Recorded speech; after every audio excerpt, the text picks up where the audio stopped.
When I was growing up, I was always crafting. I was always making bracelets and painting and drawing. I had a grandmother who was a professional painter and artist her whole life.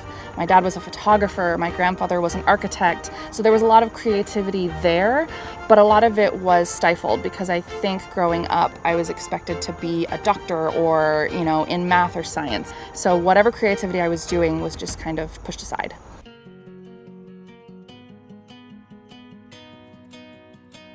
My name is Casey Ligon. My married name is Casey LaFay. I grew up in Niceville, Florida, and I'm here now. I am endlessly creative. It kind of pours out, and at the end of the day, I hope something sticks. When I was in middle school, I had an art teacher tell me to find a new hobby. She said that my drawings weren't that good and that I needed to pick something else to do.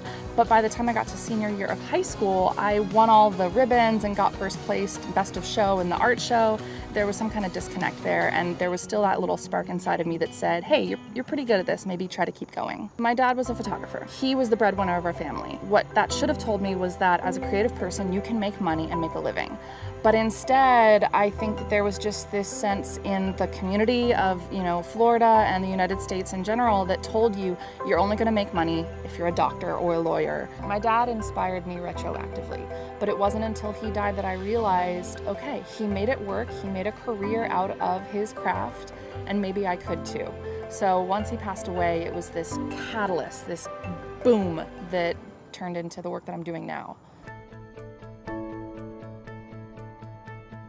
I got a job straight out of college at Hallmark Cards.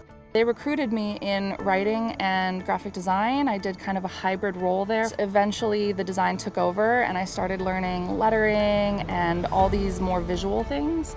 I had always wanted to learn hand lettering, calligraphy, things like that.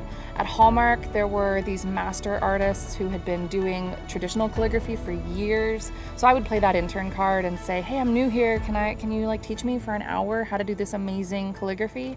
And they'd all say yes.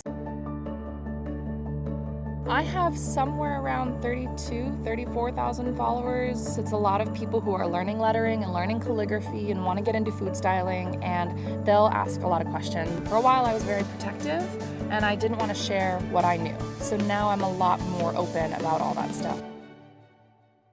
When I met Piper, my stepdaughter, she was 2, and there was something in that made me realize I can go, have a family, be a freelance artist, and just be happy for once. I quit my job and I got to be with her and then had my own son. Having family around to inspire my work is the only thing that makes it happen.